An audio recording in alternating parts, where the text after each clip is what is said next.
MB ઘોણી. હવે ખરેખર અહીંયા તો જે આ છે એ રોયલ એકેડેમી ક્લાસીસ છે રીનીટના.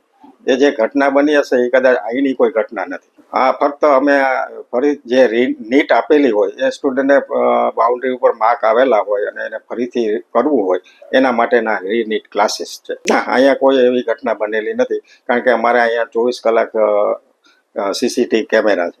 એવી અહીંયા કોઈ ઘટના બને, કારણ કે અહીંયા જે અમને ધારો કે કોઈ એવી ફરિયાદ થશે અને કંઈ બતાવવાનું થશે તો અમારે તો 24 કલાકના અને થ્રુ આઉટ CCTV કેમેરા છે અને અમે બધું બતાવવા તૈયાર છે. અહીંયા કોઈ એવી મિટિંગ કે એવો જે આક્ષેપ થયેલી જેવી કોઈ ઘટના બનેલી નથી. ના, પણ આ જે છે એ કોઈ અહીંયા રોયલ એકેડેમી રીનીટ ક્લાસીસ છે, અહીંની કોઈ એવી ઘટના બનેલી એવું અમારા ધ્યાનમાં નથી અને અહીંયા અમે પૂરો સહયોગ આપવા તૈયાર છે. ના, અત્યારે અમારી સુધી મને તો આ તમે આવ્યા ત્યારે આ ઘટનાની ખ્યાલ આવ્યો. ના, અમારે તો અહીંયા અમે જો મેથાણી સાહેબ છે આખું મેનેજમેન્ટ સંભાળતો, અમે અહીંયા એકેડેમિક આખું સંભાળીએ છીએ અને એમાં જે આ સ્ટુડન્ટ છે, સ્ટાફ છે, રેગ્યુલર લેક્ચર લેવાય છે કે નહીં, વાલીઓ આવે છે ત્યારે મળે છે કે નહીં, એનું હું બધું સંભાળું છું.